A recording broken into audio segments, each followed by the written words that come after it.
Hello and welcome to this episode of Impact Network, brought to you by India is our Social Foundation. I'm Pooja Grover Bhatnagar. It is my pleasure to introduce to you our guest today, Mr. Prateek Pathak.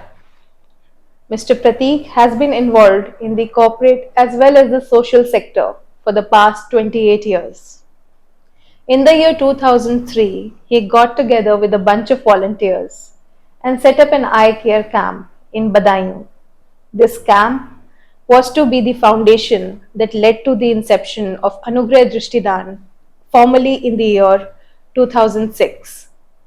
Prateek Pathak was appointed as the secretary of the organization and has been working tirelessly to bring eye care health and awareness to people across India since then. Welcome to the show, sir. Thank you, Pooja ji, for inviting me for this interview, and it's a pleasure to be here. Thank you so much. Thank you. So, at the outset, I would love to ask you why eye care? Okay. Thank you for the question, Pooja ji.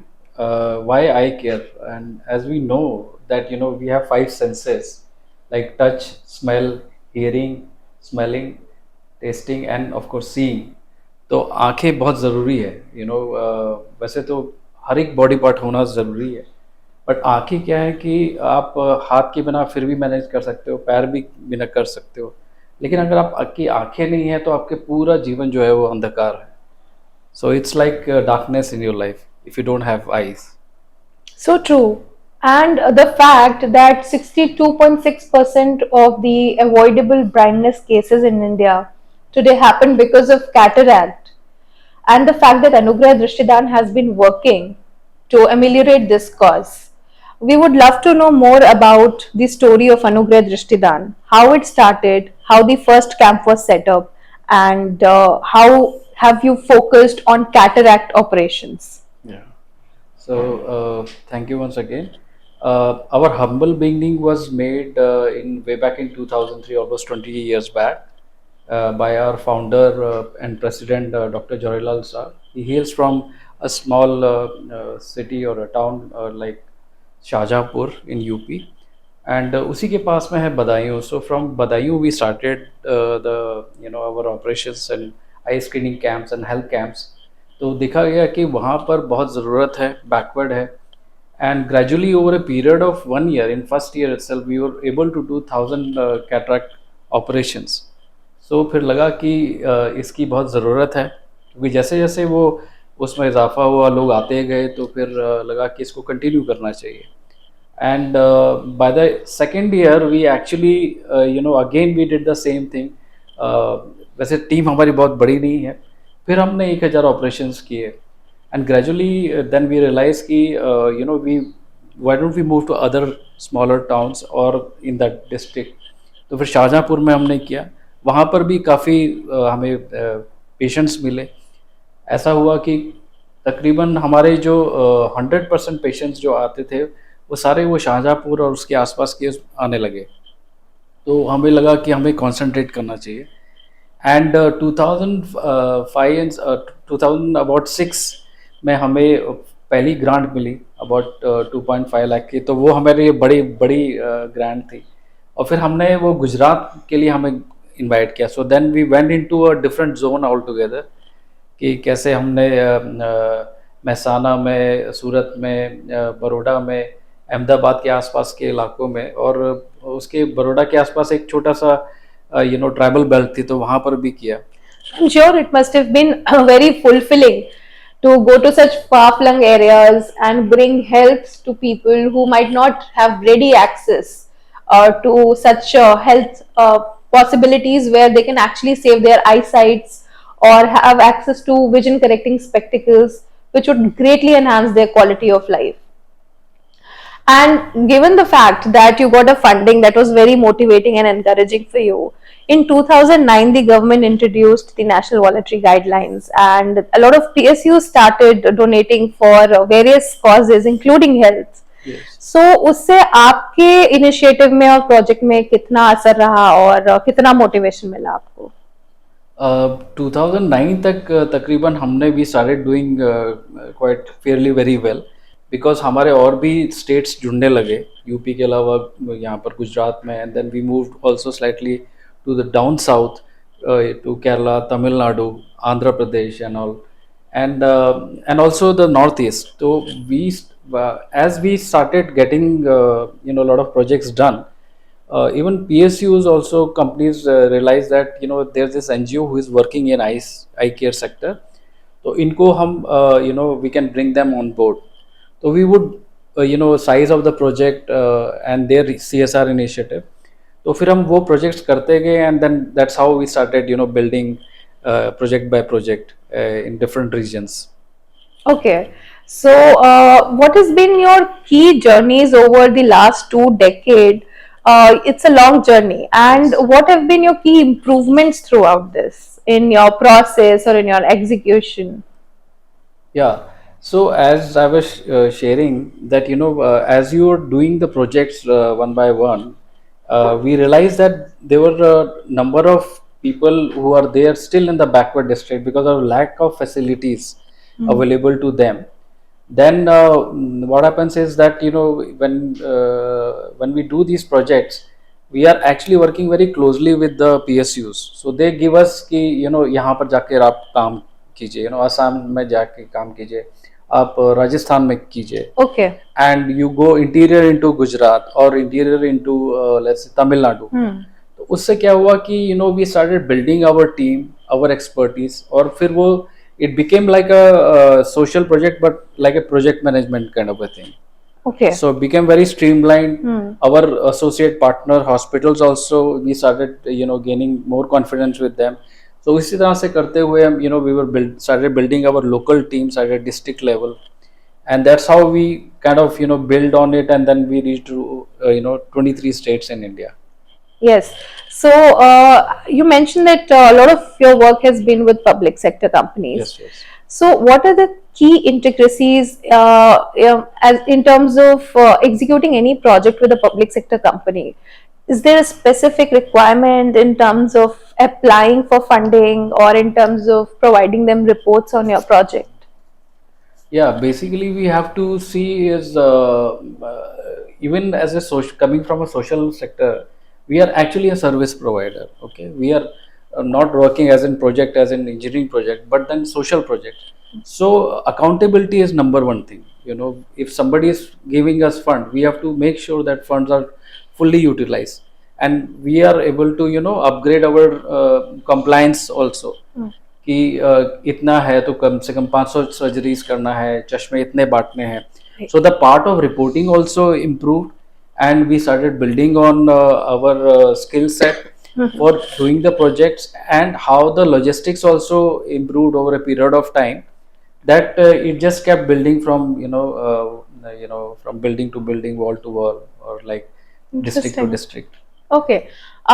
But given the fact that camps are conducted all over the country across various kind of districts and territories, there would definitely be multiple challenges, especially in terms of demography and logistics. So, what are the key challenges that you might have faced? Speaking of language differences in different regions, were there any specific challenges that you had to address?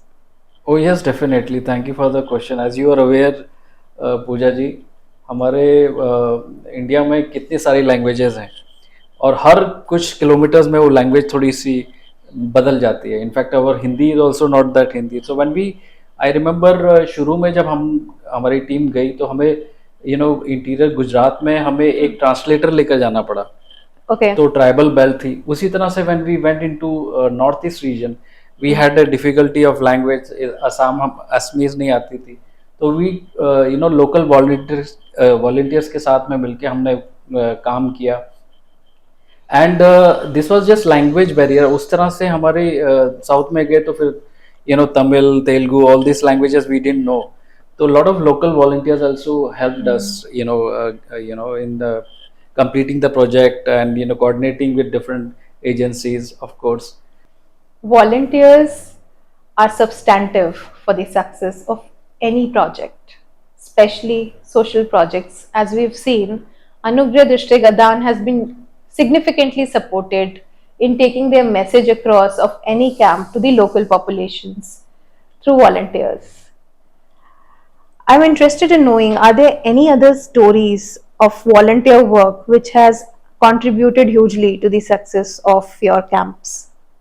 Yes, actually, volunteering work is such a great thing in India that everybody comes forth and आके अपना सहयोग देते हैं. I remember there are many stories like that, but जब भी हम remote locations में जाते हैं, तो volunteering work becomes such a successful thing in our organizing a camp, making it more successful.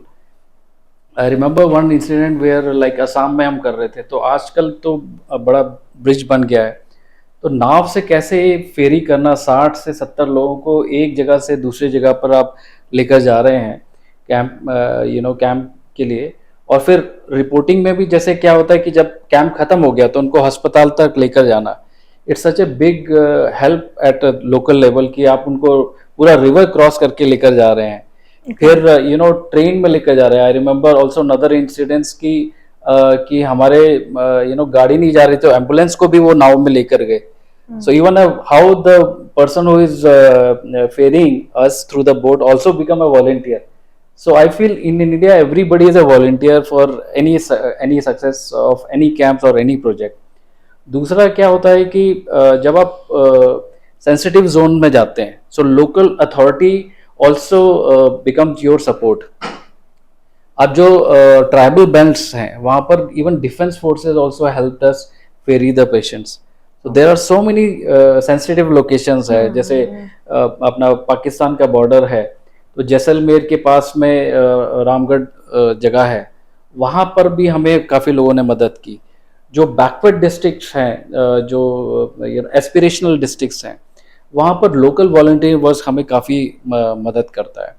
चाहे फिर वो लैंग्वेज हो, ट्रांसपोर्टेशन हो, सेटिंग अप ऑफ कई बार जैसे टेंट नहीं मिल रहा होता है, हमें पता ही नहीं है, तो बड़ा बेसिक चीज़ लगती है कि भी आप ऑर्गेनाइज कर रहे हैं, तो how the tent it becomes like magical thing, कि कहाँ से वो कैंप वाले दिन में टेंट अरेंज हो गया, टेबल्स आ गई, चेयर्स आ गई, और वहाँ पर आप देखेंगे कि कुछ भी नहीं होता है. And how the local people, if you go back into 15-20 years back through the volunteer work, हमको रास्ता ही नहीं पता होते थे, कई बार रोड नहीं होते थे, तो करीब 4 किलोमीटर पूरे डॉक्टर्स की टीम के साथ में जाके लेकर जाना और उन्हें वो कैंप को सक्सेसफुल बनाना. So volunteering work is such a big thing and hats off to all the volunteers who helped us all throughout in this journey at Anugraha Drishtidaan. Really, I just want to salute them. I think it's a very interesting case to realize that when you actually get started on a cause and on a project, you pull along people who empathize with the cause and come to support you. And you won't find volunteers not necessarily in individual contributors, but also in the nature of organizations such as even the defense forces, like you mentioned. Yes. So it's quite interesting to know how the volunteer group has helped you succeed so much.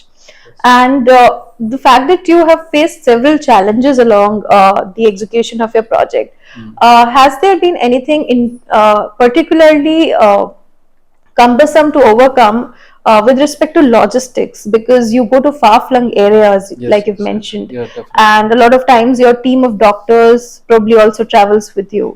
So is there something you would love to like to share on this? Oh yes, definitely. When we started our journey way back, almost 15-20 years back, so what happens is getting the doctor even for a normal health camps were such a big struggle कि हमें doctors वगैरह नहीं मिलते थे. और कैसे हम कई बार ऐसा हुआ कि हम दिल्ली से भी डॉक्टर्स की टीम लेकर अपने एम्बुलेंस में आसाम तक लेकर गए. तो that was one challenge we faced. Also क्या होता था कि व्हेन बैकवर्ड डिस्ट्रिक्ट में even we didn't know, so once I think in West Champaran backward district we started working place called Bettiah. तो जो हम सामान लेकर जाते थे तो वो उसका एक definitely we used to work project by project, camp by camp. There used to be a turnout of 1,000 and 1,200 people. Can you imagine for a camp, for a normal health camp, getting 1,000 people? So what is the average number of turnout for such camps? Normally, I would say, Pooja ji, ki, if there are about 300 people, 400 people for a camp, health screening camp for eye care. So almost anything, 3 times the usual number turns up. और एक हमने जब when we So how did you manage it when the turnout was this huge, 3x yeah. of what would usually come? So what happened, like I will give you one example. This is since we are Delhi based organization, we thought कि हम लोग असम जा रहे हैं, तमिलनाडु में जा रहे हैं, गुजरात जा रहे हैं, let's do something around Delhi also, Delhi NCR. Then we found New Mewat in 2011 and 11 में. So the again it's a backward district. So when we were working for this camp, we realized that there is number of people turning out for the camps. मना है कि आप सोचिए कि लोग 30-30 kilometre से आके ट्राइबल बेल्ट में हम लोग हमारे कैंप में आ रहे हैं. सो देन वी रियलाइज कि we had to do a substitute camp, क्योंकि Okay. वो 400 लोग के हिसाब से हम चल रहे थे और कहाँ 1000 और 1200. तो हमें लगा कि किसी को चश्मा मिला, किसी को दवा नहीं मिली. और तो एक कैंप में आई रिमेम्बर कि there were 297 cataract patient identified. And actually sometime वो करीब 300 पेशेंट जो कैटरैक्ट के होते हैं, that is like way too much for the whole project itself. Is sometimes we get 300 So again, what's the average number of people that you identify for operations in a camp? camp. About 50 to 60 is good enough. Okay, so 5 times. 5 to 6 times okay. you can in particular camp. Okay. तो when we started doing, then we started doing substitute camps कि उसी district में आसपास. फिर हम दोबारा गए. Okay. So then we started doing these camp and then we realized कि भी one time जैसे वो गड्ढा खोद के कुआं से पानी निकालते हैं, we realized probably this is not a solution. We have to concentrate on district level, and that's how we kind of build our project around it, that we went from district to district.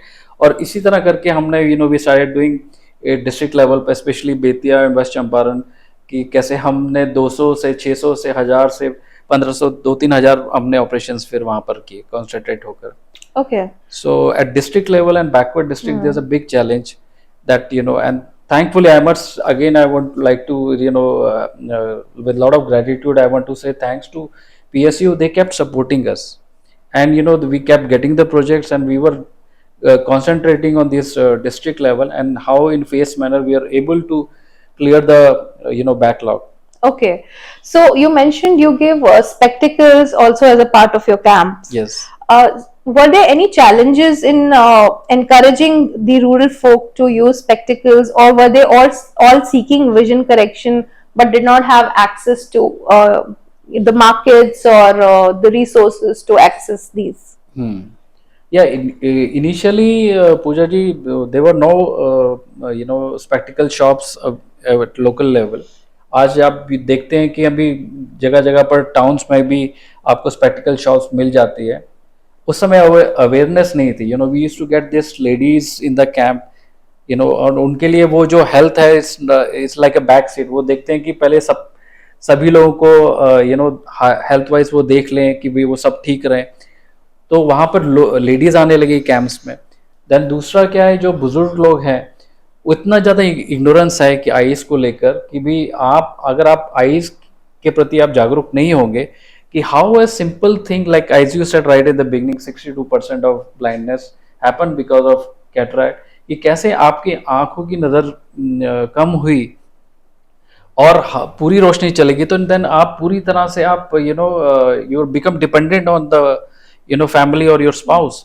क्योंकि बच्चे तो शहर में चले जाते थे, और खुदा ना खास्ता अगर आप वो जो पेशेंट है अगर वो गिर गया तो आप सोचो उसकी क्या नाम है, हिप फ्रैक्चर हो गया, and then it's bedridden. So how even a small thing about vision correction और cataract can lead to even death bed. Right. And तो हमने अवेयरनेस कैंपेन्स की शुरू में, और देखा कि लोगों को बताया गया कि भैया आप जब चावल बिन रहे हैं, गेहूं चुन रहे हैं, तो आंखों की जरूरत है. जब आप सुई धागा से काम करते हैं, कढ़ाई करते हैं, स्वेटर बुनते हैं, उसके लिए लेडीज को आपको चश्मे की जरूरत है. और उनको ये भी बताना पड़ा कि कैसे आप नज़र का चश्मा दूर के लिए और पास के लिए यूज कर सकते हैं. सो देन वी रियलाइज कि सबसे ज़्यादा जो 45 एंड 40 अबव रहता है, सबसे ज़्यादा उनको नज़र के चश्मे चाहिए. And that's how we came up with, we always carry near vision spectacles. And then सबसे ज़्यादा लोग गांव में जब देहात में आते हैं, तो सबसे ज़्यादा लोग कम से कम एक कैंप में आप समझ लिए मिनिमम 250, 200, 150 चश्मे तो बटते ही हैं, because people come and get and they really thank us for that. So you take pre-made spectacles Yeah. for distribution in the हाँ, camps तो हमारे itself. ऑप्टोमेट्रिस्ट हैं, वो बताते हैं कि भाई इनको पास का चाहिए और ये नंबर है इनका, एंड प्रॉपर टेस्टिंग होती है तो उनको बताया जाता Hmm. है। तो जो लोग एज यू अवेयर कि चाहे कुछ कोई पढ़ नहीं सकता, बट निशानों से और चिन्हों से या सिंबल से आप देखकर उनकी नज़र का पता कर सकते हैं कि ये पास का इतना इनके विजन की ज़रूरत है, ये चश्मा का नंबर होना चाहिए। तो फिर हम ऑन द स्पॉट उनको चश्मा बनाते हैं। और कई बार ऐसा होता है कि अभी हाल ही में backward district in Haridwar we did, तो एक जो महिला थी वो अपाहिज थी, तो वो तिपहिया वाले जो साइकिल है उसमें आई थी, and she came to know कि उसमें चश्मा बनने वाला है, तो वो स्पेशली चश्मे के लिए आई। ओके, सो एक तो हुआ कि आप लोगों को स्पेक्स की यूटिलिटी के बारे में, विजन करेक्शन के सिग्निफिकेंस के लिए एजुकेट करते हैं। दूसरा है कि जब आप कैंप्स ऑर्गेनाइज करेंगे तो उसके बारे में भी अवेयरनेस फैलाना कि इस दिन कैंप है, फलाना जगह पे है, तो उसके लिए आप क्या मेजर्स यूज करते हैं? हाँ, उसके लिए हम क्या करते हैं कि we activate local community, district level पे जो गवर्नमेंट ऑफिशियल्स होते हैं उनसे हम बात करते हैं, हेल्थ डिपार्टमेंट के लोग हैं उनसे बात करते हैं। कई कई जगह पर हमें परमिशन लेनी होती है तो हम उनसे उनको सचेत अवेयर करते हैं that we are organizing this CSR activity with no cost to local people और एनी डिपार्टमेंट। एंड फिर हम प्रचार करते हैं, प्रमोशन करते हैं that these days we are going to organizing a eye screening camps, जिसमें हम दवाई भी बांटेंगे, चश्मे भी देंगे, और जो कैटरैक्ट है उनको वहाँ से लेकर जाके बेस हॉस्पिटल में लेकर फ्री ऑफ कॉस्ट लेकर जाएंगे। चश्मे दवाई के अलावा हम जब कैटरैक्ट करेंगे तो उनका बोर्डिंग लॉजिंग पूरा फ्री रहेगा, ट्रांसपोर्टेशन फ्री रहेगा, और उनके अलावा भी अगर उनके कोई सगे संबंधी हैं उसको लेकर आना चाहते हैं तो these people can come with the patient and it's all free. तो जब एक बार ऑपरेशन उनका हो गया, उनकी जांच हो गई, फिर उनको वापस लेकर आते हैं। तो ये पूरा हम प्रचार के द्वारा, लाउड स्पीकर के द्वारा, पैम्पलेट्स के साथ में हम बांटते हैं। और उससे होता क्या है कि जो भी माइनर इन्फेक्शंस होते हैं ना, when they come to the camp, तो उनको जो दवाई मिल जाती है तो उससे भी उनका जो निवारण हो जाता है। इफ देयर सम एलर्जीज और anything, that part is also taken care of that. तो through the promotion which leads to almost a week okay, to the camp, that is good enough. Normally हमने देखा है कि आजकल तो बहुत awareness बढ़ गई है, तो कई बार तो हम 2 या 3 दिन के अंदर में ही कैंप कर देते हैं, बिकॉज पीपल आर अवेयर कि धीरे धीरे कि भाई डोर स्टेप फैसिलिटी मिलने वाली है। तो जब हम कैंप जाएंगे तो हमको कुछ ना कुछ चश्मा मिलेगा, दवाई मिलेगी, या फिर उनका कैटरैक्ट का जो है वो ऑपरेशन का मुफ्त इलाज होगा। okay. So this is quite interesting that usually आपको just 1 week, 2 to 3 days of advance effort it takes to get all the people Yeah. informed about the camp. But I think उससे पहले का groundwork would take a lot more time getting all the other participants in the camp, especially the doctors and hospitals and the government bodies involved. तो उसके लिए आपका कैसा experience रहा है, कैसा एफर्ट रहा है जो क्लिनिक्स है जहाँ पे आप ऑपरेशंस करवाते हैं?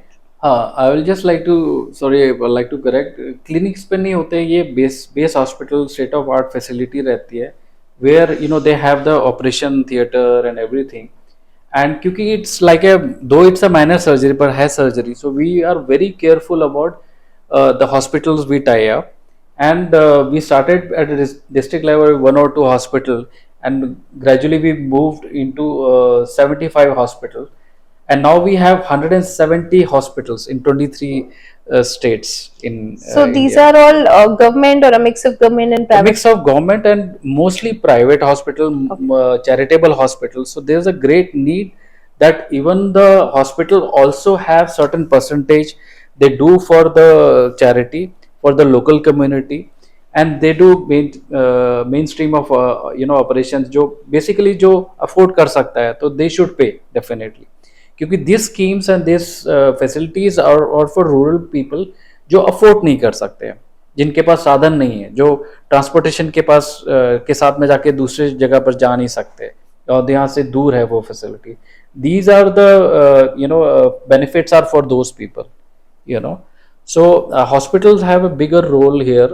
and thanks to God and all the associates that we have, we are very lucky that way, that they are coming and traveling sometimes to 70 kilometers, 100 kilometers in far-fetched villages, in fact.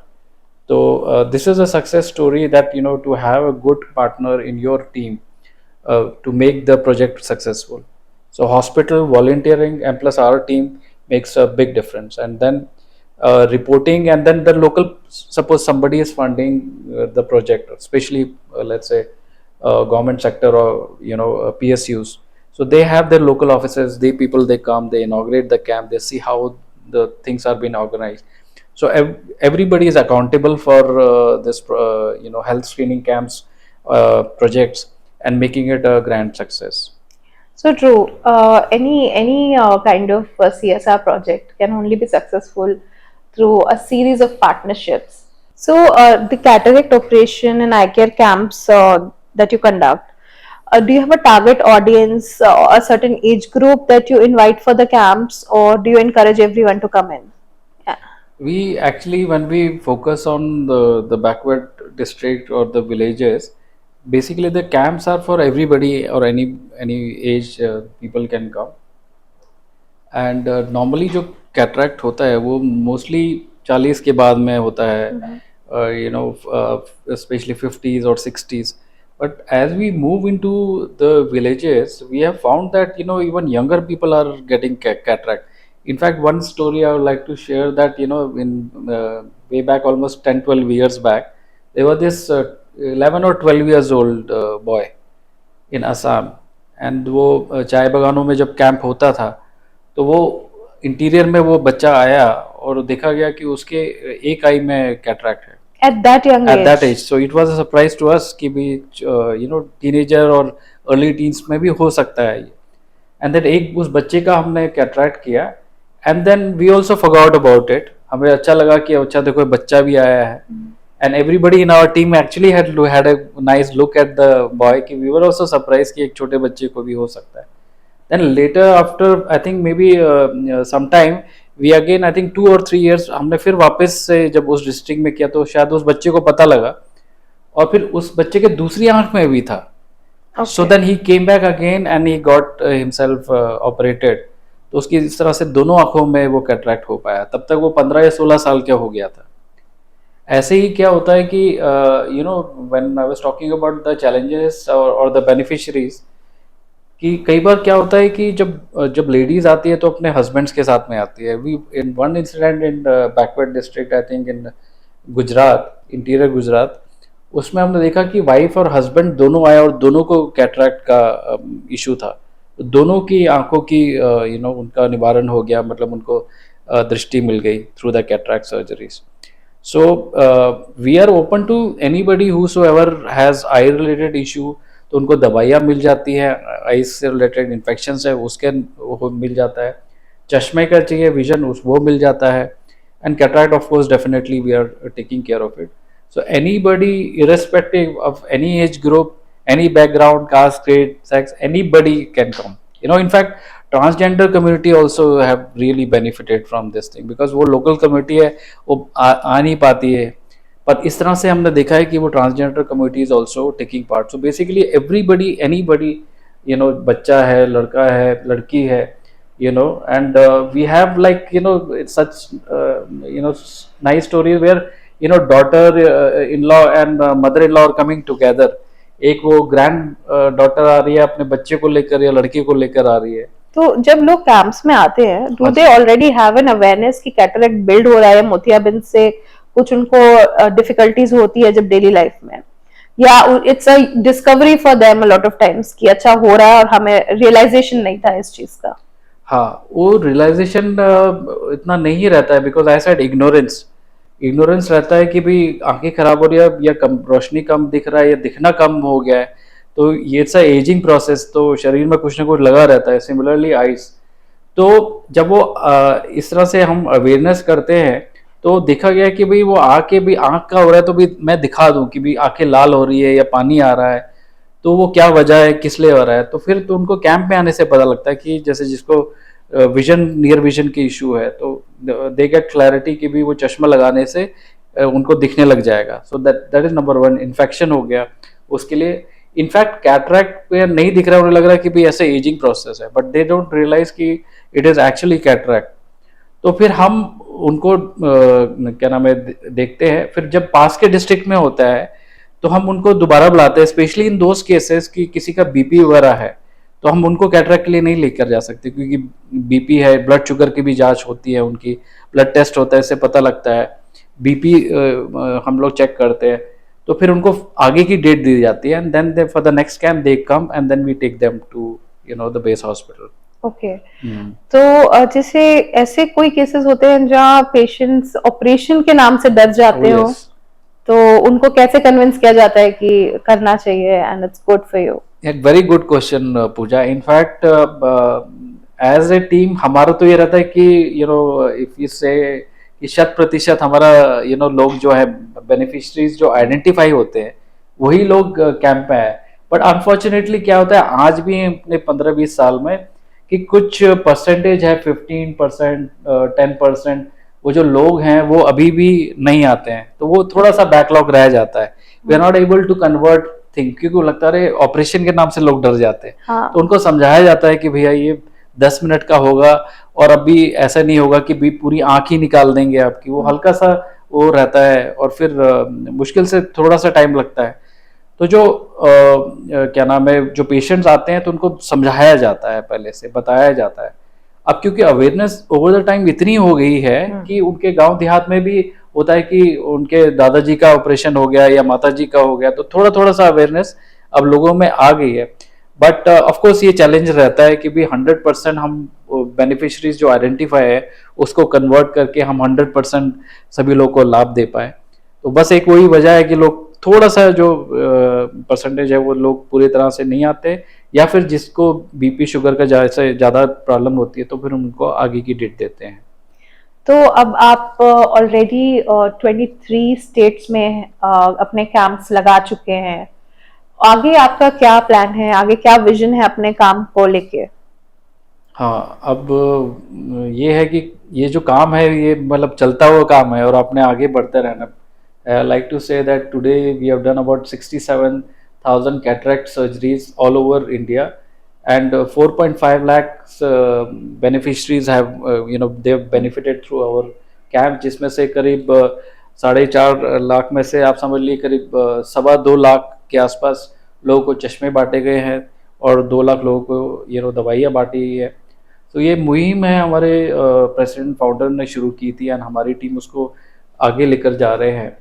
तो every year actually देखा गया है, हमने average लगाया है कि कहाँ हम वो 1000 ऑपरेशन सर्जरीज हो रही थी एक साल के अंदर में, आज की डेट में स्पेशली बिफोर कोविड एंड उसके बाद अभी फिर से रुझान बढ़ गया है कि एक साल में करीब 5 या 6 हज़ार ऑपरेशन हम लोग कर पाते हैं। And going back to the roots, जैसे हमने बोला था, तो शाहजहाँपुर में देखा गया कि 50% of our cataract surgeries are coming from that region only. So that means कि about 2,2500 or 3,000 patients are coming only from that belt। तो हमें लगा कि अगर वहाँ पर इतनी ज़रूरत है, क्योंकि ये सब हम कर पाए हैं because of the network of hospital associate hospital जिनके साथ में हमारा टाई अप है। तो हमने सोचा क्यों ना हम पहली बार ऐसा लिया गया कि एक चैरिटेबल आई हॉस्पिटल वहाँ पर किया जाए। So we are very happy in fact to share with you that we are very soon going to open a charitable eye hospital in Shahjahanpur district। और वहाँ से क्योंकि पास का भी हॉस्पिटल है वो बहुत दूर है, कानपुर जाना पड़ता है, या फिर सीतापुर हॉस्पिटल है वहाँ पर लखनऊ में। तो अभी आप देखेंगे कि वहाँ पर जब हमारा हॉस्पिटल आ जाएगा, 50 बेड का हॉस्पिटल आ जाएगा, तो हम by when do you plan for the अभी काम hospital शुरू to हो be गया है ready? As we are talking Pooja ji. तो अभी ऑलरेडी काम फाउंडेशन शुरू हो गया है, अच्छा। दीवारें खड़ी हो रही है, कॉलम्स खड़े हो रहे हैं। तो 50 बेड का जो हॉस्पिटल है वो अभी कॉर्पोरेट फंडिंग के थ्रू, पीएससीएस के थ्रू अभी शुरुआत हो चुकी है। तो हमारा ये है कि हम उसको केवल रूरल बेल्ट जो उसके आसपास के डिस्ट्रिक्ट है 100 किलोमीटर के रेंज में, वहाँ पे लोग आए और उनको जो अफोर्ड नहीं कर पाते स्पेशली उनके लिए उनको मुफ्त इलाज हो पाए। जो लोग अफोर्ड कर सकते हैं उनको वेरी बेसिक उसमें हम उनको एक अच्छा स्टेट ऑफ आर्ट उनको कैटरैक्ट ऑपरेशन, चश्मा दवाई दे पाए। और साथ ही हम सोच रहे हैं कि थोड़ा सा हेल्थ बेनिफिट के लिए, टेस्टिंग के लिए अगर हम थोड़ा सा उनका जनरल पब्लिक के लिए भी, लेडीज़ के लिए और बच्चों के लिए या बुजुर्गों के लिए हम ओपीडी करें, तो वो भी बड़ा अच्छा रहेगा कि लोकल कम्युनिटी को भी एक हेल्थ से लेकर कहीं बहुत दूर भागना ना पड़ेगा. So for that, though, I want to ask everybody to support us in this, coming up with charitable eye hospital of Anugraha Drishtidaan. We So wish you all the best for your hospital thank you so project. much, Pooja ji. Thank you. This is the And dream of our founder, President Dr. Lal Saab. definitely, and I think it's a great service that you're bringing to the community. Uh, I think we're drawing to the close of the conversation today, and we would love to hear any parting messages from Prateek. Thank you so much. जैसे कि ये volunteering work is basically it's in our DNA. तो volunteering work में मैं चाहूँगा कि specially irrespective of what age are you, और specially young people, जो भी आपका मिशन है, जिसमें आपको इंटरेस्ट है, चाहे आप वुमेन के लिए काम करना चाहें, बच्चे के लिए काम करें, ट्रांसजेंडर कम्युनिटी के लिए आप करना चाहें, तो आगे बढ़कर आए. क्या नाम है, सेव द अर्थ फाउंडेशन और एनीथिंग, मतलब जो भी मुहिम में आप आगे बढ़ना चाहेंगे, उसके लिए आगे बढ़कर आए. बहुत ज़रूरत है, because government alone can't do it.